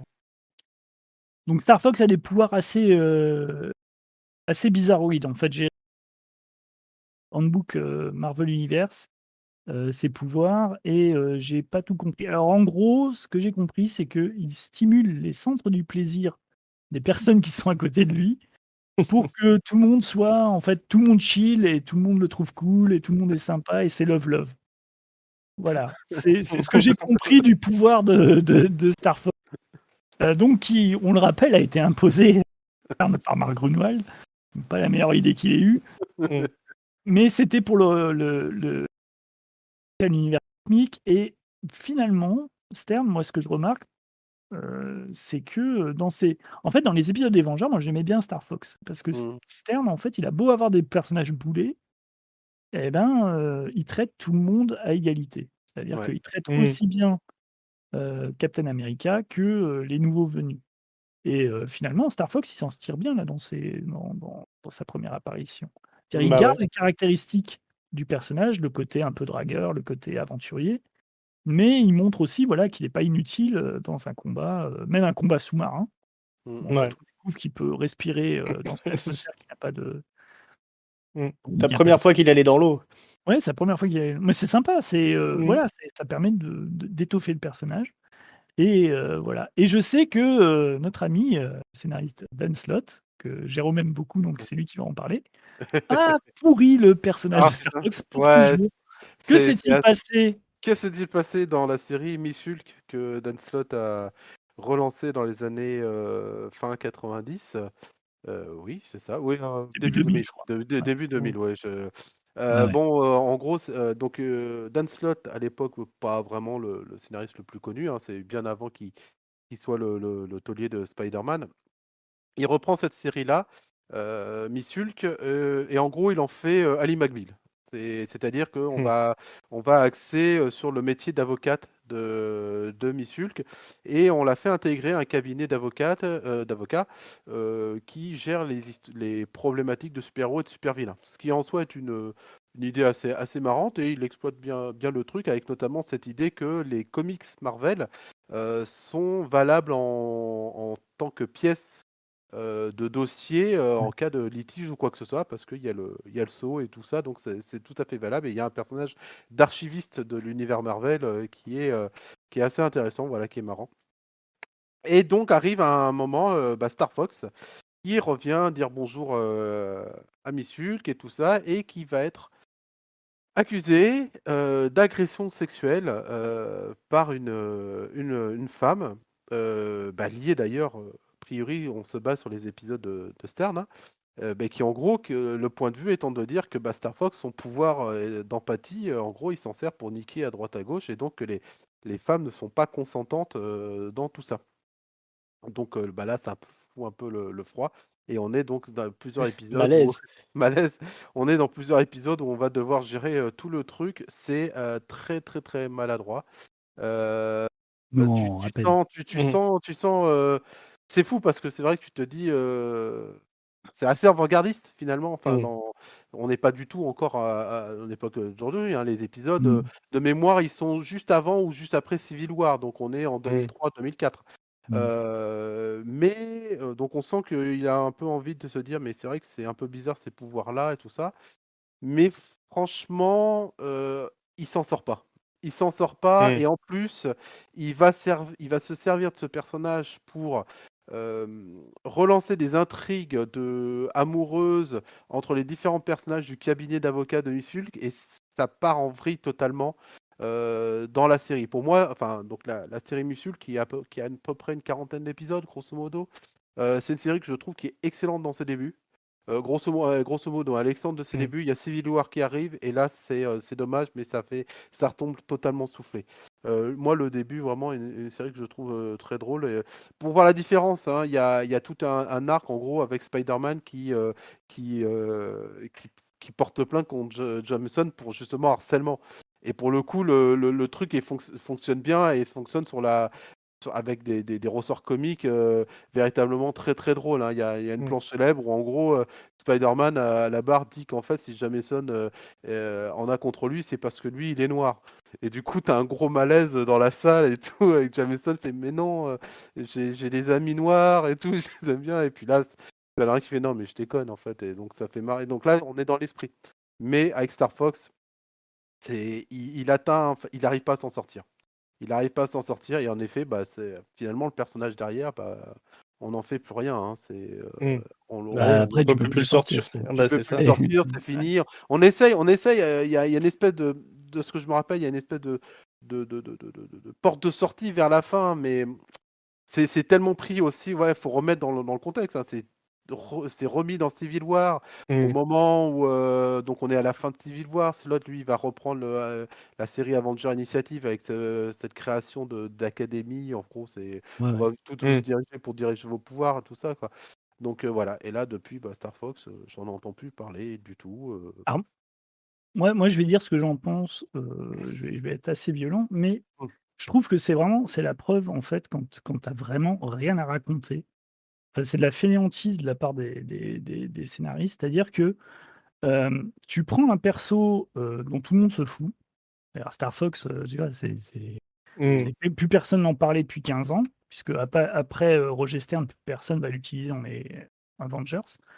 Tu prends un point de détail de comics sur lequel tout le monde avait admis, bon, c'est pas la meilleure trouvaille, c'est les Mm. pouvoirs de Star Fox, mais bon, tu fais avec, hein, parce que tu vas pas non plus passer des heures. Tu prends des conversations que tu as en fait dans les boutiques de comics et t'en fais un point Mm. d'intrigue Mm. fondamental dans un. Et c'est comme si, je vais prendre un exemple. Il y a un personnage que j'aime pas du tout chez DC Comics, c'est Firestorm. Mm. C'est comme si on décidait maintenant, demain, de faire un comics sur. Je sais pas si vous vous souvenez de Crisis numéro 1. Killer Frost, l'ennemi juré de Oui. Firestorm, et tombe Mm. amoureuse de Firestorm parce qu'elle est manipulée par le psychopirate. Mm. Et on voit que Firestorm, il est un peu mal à l'aise avec ça, et au moins, elle est de notre côté, elle va nous aider à combattre les troupes de Mm. l'Anti-Monitor. Voilà, c'est réglé, Mm. ça fait 2-3 blagues, c'est sur les 3 premiers numéros. C'est comme si maintenant on faisait toute une grosse mini-série où on explique que Firestorm, en fait, il s'est tapé Killer Frost, il a Mm. profité en fait du moment où elle était red dingue de lui, et que tu faisais tout un truc sur le fait qu'il la manipule, que machin, que Mm. ceci, que cela. En fait, c'est parce que c'est Firestorm et que tout le monde s'en fout, parce que c'est Killer Mm. Frost et que tout Mm. le monde s'en fout, et parce que tu veux te donner, te prendre pour Alan Moore en rajoutant des sujets sensibles Mm. dans les comics. C'est déjà un truc que j'aimais pas dans Identity Crisis, on en avait déjà Mm. parlé, je trouve, qui est bien écrit, excepté le moment, voilà, où ils font surgir l'idée du viol Mm. de Soubipny, qui a rien à faire en fait Mm. dans l'intrigue. Tu franchis, en fait, pour moi, tu franchis une ligne jaune Mm.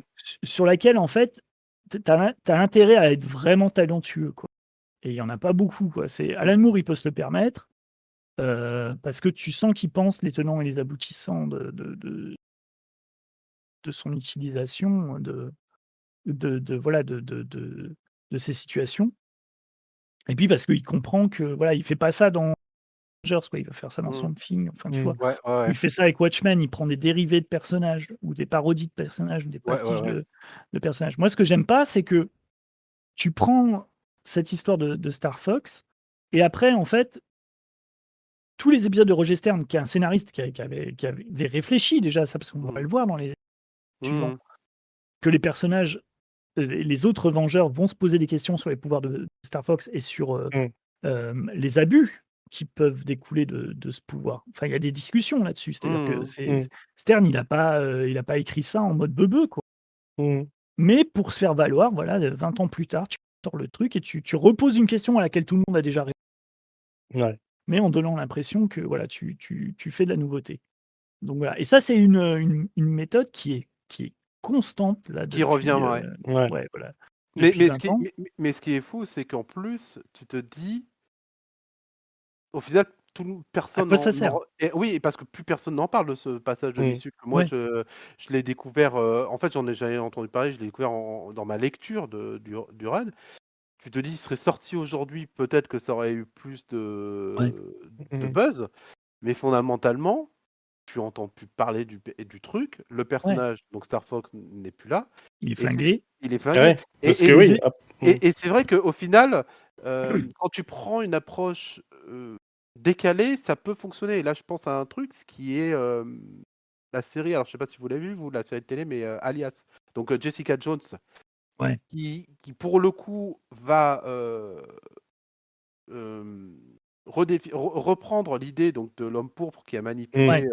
Jessica Jones pour aller dans un truc plus glauque, enfin plus Mmh. fort, mais au sein de la série télé, Et j'ai envie de dire, pour le coup, alors déjà avec un bon scénar, même s'il y a des petites pétouilles, mais avec un acteur qui sait jouer qui sait très bien jouer. T'as David Tennant, quoi. T'as pas non plus Et l'homme pourpre, c'est un méchant. Et leur pauvre étant un méchant. Voilà, c'est ce que Ouais. je voulais terminer. Et du coup, ouais, là, ça fonctionne. Et en effet, prendre le point de détail, et comme tu dis, c'est vouloir se faire plus intelligent que ses prédécesseurs. Et ce qui est con, hein, c'est parce que tu te dis, ça arrive sur un feu, pas un cheveu sur la soupe, mais tu dis, c'est vrai que c'est dommage dans le sens où ce qu'il y avait avant fonctionnait très bien. Justement, quand t'es le Miss de Slug, je trouve que c'est la meilleure, une des meilleurs moments de la série sur le personnage, en dehors de Burn. Et en plus, en jouant aussi sur le registre comique, mais d'une manière différente que Burn faisait. Et là, ça fonctionne. Moi, le côté avocat, Lee McBeal, quoi. Mais c'est vrai que sur le point de détail, ouais, sur Star Fox, il s'en sort pas. Il s'en sort pas, et sur la fin, tout le final. Moi, j'impute ça aussi, et j'impute ça aussi à Civil War. Mais ouais, parce que moi j'ai lu, j'ai pas, je crois que j'ai pas lu jusqu'au bout, parce que moi j'avais rien aimé de la série. Mais surtout je l'ai lu sur l'article, donc je crois que je l'ai lu et que je ne plus truc sur Star Fox, enfin toute cette saga sur Star Fox, mais en gros à la fin ils expliquent que il y en avait qui étaient consentantes, en fait que il peut pas influer sur le consentement, mais que en gros c'est un peu. C'est en gros, c'est non, mais en fait, ça va, il contrôlait le truc et au final, non.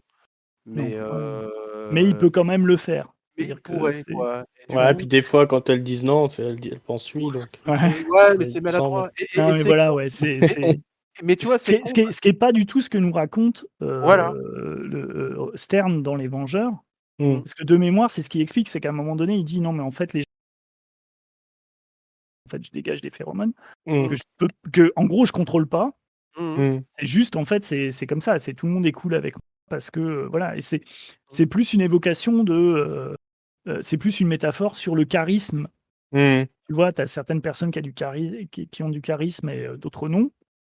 Et tu sais pas pourquoi, mais voilà, ça se dégage de ça. Et en fait, Star Fox, il a ce truc. Et c'est comme ça que Stern se sort un peu de cet imbroglio des pouvoirs de Star Fox qui sont pas très bien définis, quoi. Que voilà, et voilà, il y a une volonté en fait de dédramatiser, de dégoupiller justement ce qui pourrait être problématique. Et parce qu'il sait que son job, Stern, c'est voilà, il a les Vengeurs, quoi. Enfin, il a un Ouais, groupe bah de oui. super-héros. Il peut pas se permettre d'avoir un quasi-violeur Mm.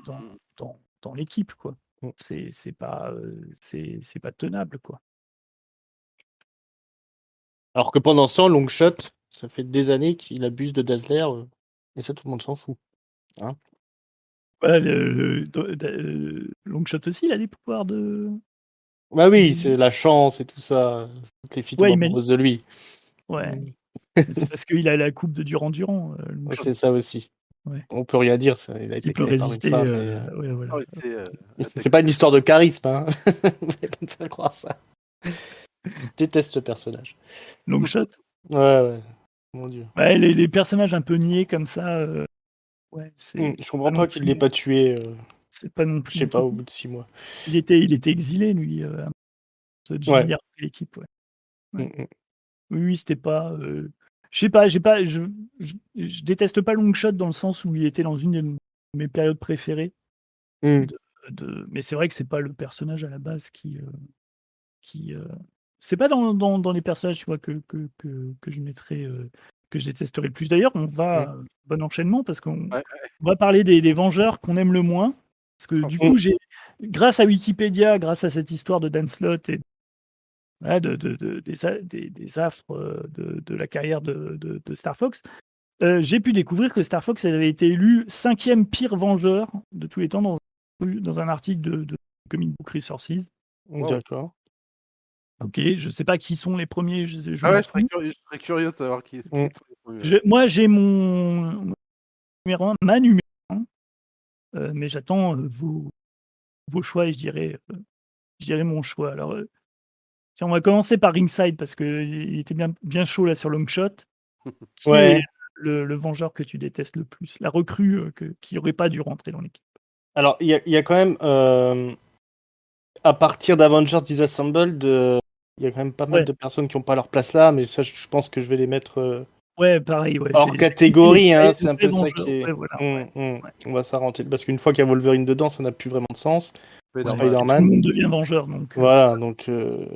c'est. Non, non, non. Écoute, il y a un run qui a pourtant bonne presse. Heroes Return, si je dis pas de bêtises, de Ouais, Kurt Busiek, qui a quand même son lot de personnages péraves, et en particulier une certaine Silverclaw, ouais. euh, qui n'a absolument aucun intérêt.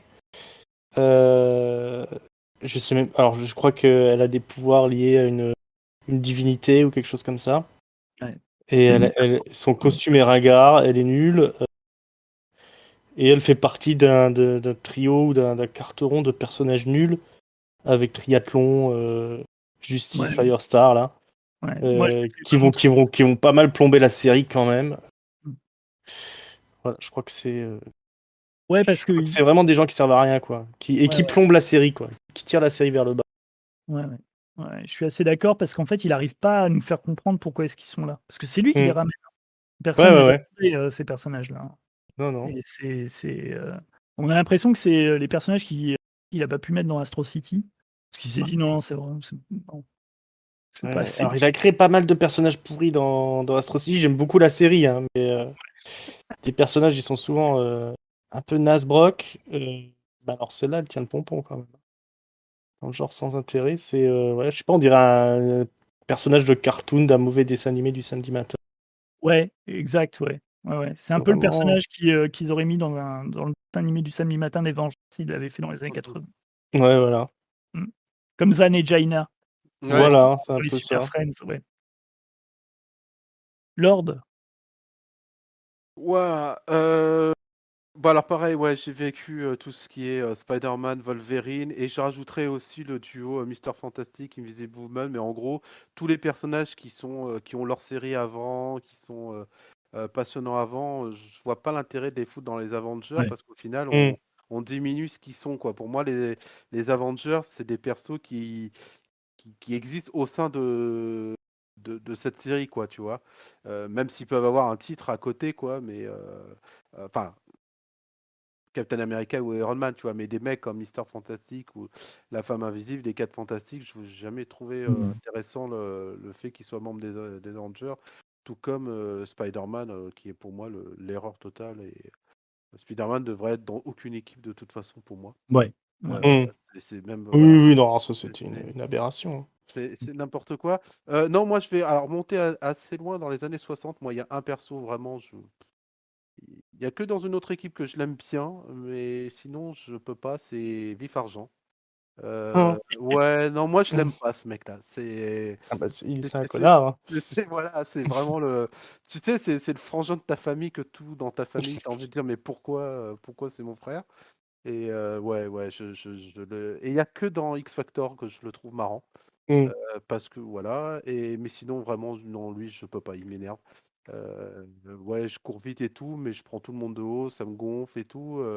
Voilà, c'est lui, il me gonfle particulièrement. Euh, je rajouterai aussi, malgré tout le bien que j'ai du run de Arras sur les Avengers, Circe, je peux pas. Non, Mm. Circe l'éternel, je peux pas aussi. Non, moi, enfin, je la trouve inintéressante au possible et tout, et pourtant, je sais que ouais, j'aime bien cette période-là, mais c'est clairement pas avec Circe, et pourtant, elle est quand même au centre un peu quasiment Ouais, de toutes les Mmh. intrigues c'est de la Apple qui saga fout la merde. Hein. c'est un peu ouais, la saga du Phénix Noir, quoi. Mais Ouais. non, non, je peux pas. La saga de Dark Euh, Circe. de Dark Circe, ouais, ouais. Puis voilà, non, non, après, moi, j'avoue qu'il y a des périodes, j'étais pas là, donc du coup, quand je revois derrière, ouais, Justice ou Firestorm, tout ça, ouais, d'accord. Mais non, sur le reste, chez les Vengeurs de la Côte Ouest, j'ai jamais trop compris. C'est Fire, enfin la Lana qui veut vraiment venir chez les Vengeurs et tout le monde s'en fout. Qui est Firebird. dommage. Ah oui. Ouais, Mm. Firebird, voilà, ça Mm. C'est un peu dommage. Et il y a l'éclair vivant. Enfin, non, c'est pas Ouais. l'éclair vivant qui s'appelle. Ouais. Bah, si. Si, Si, c'est c'est ça. l'éclair vivant. Miguel Santos, Mm. ouais, lui, c'est pareil. C'est, Tout ce qui est bon, Mexica, ça fonctionne pas trop. Hein. Il y a Dark Oak aussi. Tiens, Oh, Dark Oak, oui. Ouais. Oh putain, ouais, j'ai putain. oublié. Chaud ça. Hein. Ouais. Ah, mais Bon, c'est. il est réserviste, hein, on le voit pas Mais beaucoup. c'est toute la période Aventure de la côte ouest avant qu'il fasse Ouais, j'aime Firework. beaucoup Roy Thomas, mais c'est vraiment de Mais la là, c'est Ouais. vraiment en plus avec un Ouais, ouais. dessinateur vraiment, c'est Ouais, t'as non, Ouais. l'impression qu'il vomit sur la Mm. page. ouais, C'est, Ouais. David pas Dross, ouais. tu te dis c'est juste après Ah, Burn. je pense que personne voulait la faire cette série. Ça sent la Ouais. contrainte. Ouais, Mm. vraiment, c'est C'est bien dommage dommage. parce que moi je trouve ça du potentiel. Hein. Bah, en plus, elle avait une bonne équipe, Mm. bonne Ah, moi, potentielle d'équipe à ce moment. Hein. moi, Tu pourrais faire un truc j'adore différent. sans aucune arrière-pensée. Moi, j'adore les Vengeurs de la Côte Ouest jusqu'à ce que Burn part. Ouais. J'adore tout. Ouais. La mini-série de Stern, les épisodes d'Engelhardt et le passage de Burn. Mm. Et ouais, ça se casse complètement la gueule dès que Ah, il y a Roy peut-être une petite année de Roy- Roy Thomas qui est pas mal, et puis après, peut-être 6 mois. Puis Ouais, après, mais il fait ça... que des conneries parce qu'en fait, Mm. il vire tous les personnages qui sont sympas et puis il Mhm. rajoute tout. Effectivement, tu vois, l'éclair vivant, il arrive. Mm. Ouais, ouais. Non, moi j'ai symbole de tout ce que je déteste dans la période de Bob Harras, qui est Death Cry. Ah Ah oui, oui, il y avait ça aussi. ah oui, Voilà, ouais. c'est Ah oui, vrai. Death Cry qui est...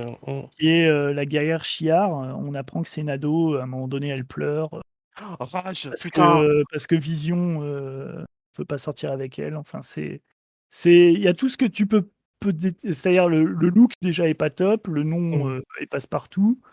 C'est une femelle Wolverine. Ça n'a, enfin, voilà, c'est parce que il fallait avoir. C'est une repompe de ce que tu avais dans X-Force et Ouais. X-Factor, c'est-à-dire tu avais Wolfsbane et Feral dans X-Factor et X-Force, et là tu as Deathcry et c'est creepy quand tu apprends que en fait, c'est une ado. Donc oui, non, enfin, c'est voilà, c'est non à tout. Pour Deathcry. C'est zéro Et point. je me souvenais plus, mais Jérôme a parlé des 4 Fantastiques qui étaient dans Vengeurs, effectivement, où ça avait aucun sens. J'aime beaucoup Walt Simonson, mais il a fait n'importe quoi. Mm. Et surtout, il nous a ramené Gilgamesh. Oui, Gilgamesh. Et ouais, Ah, et Gilgamesh, je vous enjoins à regarder le costume qu'il a sur la couverture du numéro 300. Ça vend du rêve. Mais moi, Mm. Gilgamesh, à chaque fois. On a l'impression qu'il est habillé en. L'impression que c'est une boucherie qui a pris vie, quoi. Ouais. Il a un casque avec une tête de vache. Mais taureau, enfin, bon, bref. Gilgamesh, à chaque fois que je voyais je lisais un épisode, pour moi, il était dans le lit, il était dans le coma. Oui, C'est en plus. Oui. vraiment, je me Oui. dis, mais c'est le vengeur qui sert à rien, quoi, juste à se Ouais. tromper. Mais par contre, je modifie mon top. Il y en a un que je fous tout au-dessus, c'est Rage. C'est compris, quoi. J'allais demander une mention spéciale Ah ouais, pour non. Rage. Ah Ouais. putain, non. Ouais. D'ailleurs, ils ont foutu chez New Warriors, qui est là, Mm. c'était génial. La série que j'aimais pas, comme ça, on aimait tous là. Alors oui, un costume en cuir et masque de catcheur mexicain. Ouais. C'était C'était pas non plus d'un. Mais Rage était sympa quand ils l'ont envoyé chez les New Warriors. Ouais, après, j'aime pas les New Warriors. Ils ont tué toute sa famille, donc forcément il y Ah avait un oui, capital c'est Safet. vrai, c'est vrai. Il avait une grand-mère, non? Ouais. Ouais, c'est Je me ça. souviens que c'est un peu l'épisode le plus bête des Vengeurs, c'est l'épisode où il s'aperçoit que 14 ans. Dr Doom, c'est un robot. Ouais. Je ne sais plus pourquoi. En fait, il y a toute une discussion sur les gâteaux de sa grand-mère. Ouais. C'est surréaliste. Hein. Ouais, c'est une histoire, une période un peu cucu. Hein. Ouais, c'est la Riyama Mm. moi, j'aime bien aussi la Riyama, mais Mais là, c'est ouais, pareil. ouais, voilà, Mm. ils Il y avait eu un enchaînement de ouais, ils se sont scénaristes qui s'étaient cassés les dents. Hein. Je sais plus, Ouais. Nintendo a été placé, c'était pas bon. Ouais. Et... Ouais. Ouais, Bah, c'est on quand est parti Stern sur est Arras. parti, quand Ouais, voilà, notre ami juste après Roger. Stern. Mais bon, pour la On y est prochaine émission, on va continuer dans l'ère de Stern, dans l'ère de Roger. Prochain épisode, on va parler non seulement de Roger Stern, mais aussi de son pote, John Byrne. On n'en a jamais parlé, je crois, de John Byrne. Non. John, comment Confirmé, tu dis? John Byrne. Moi, ce serait une Il a- il a- découverte pour moi. Il a fait quelques épisodes des X-Men. Ouais. Puis un truc avec des Canadiens, je sais plus ce que c'est. Prochain épisode, donc Avengers 233, le fin mot de ce mystère de barrière invisible. Là. Stan, j'espère que vous êtes tous accrochés à vos sièges. On aura aussi un crossover avec Fantastic Four 256, puisque on aura l'attaque de la zone négative et avec donc John Byrne en vedette invitée au dessin de l'épisode de Avengers et au scénario au dessin de l'épisode de Fantastic Four. Prochain épisode donc de Rassemblement Avengers et Fantastic Four 256. Donc on vous remercie. On fait des gros bisous. Vous pouvez nous suivre sur toutes les stations. bonnes plateformes de podcast. Et on est sur YouTube. Et sur YouTube, n'hésitez pas à vous abonner. Bientôt sur Netflix. Bientôt sur Netflix. Et pour l'instant, on est gratos. Donc si vous abonnez, profitez-en parce que ça durera. Eh ben, merci à tous, merci à toutes, merci à ceux qui sont entre les deux. Et puis on vous dit à la prochaine. Ciao. Rassemblement. Salut. Ciao. Ciao, ciao.